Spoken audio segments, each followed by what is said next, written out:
Selamat siang Dek Serlina. Ya, selamat siang juga Mas Fen. Alhamdulillah, niki kita bisa berjumpa di rumahnya Pak Slamet kalian Ibu Yati. Kalian Ibu Yati. Sik kabarmu apik toh? Alhamdulillah, kamu gimana kabarmu Mas? saya toh? Ya, baik dong. Baik, sehat. Iki Rafli iki dolanan apa lho iki lho? Dolanan mercon. Kok bengi yang palong kok bengi? Lah ya, ya nurung wayahe Mas. Pari Keset Wedding Organizer, terima kasih nggih yang memberikan satu nuansa persembahan luar biasa nggih. Ini iki murah apa larang?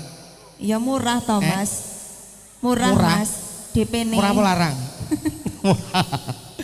Juga dari Kansa Multimedia, Mas Rokim dan tim semuanya, makasih matur sembah nuwun. Juga dari Nugroho Pro Audio Mas Gembul dan teman-teman. Menatakan Putra Wijaya Nugroho Audio Kansa Multimedia.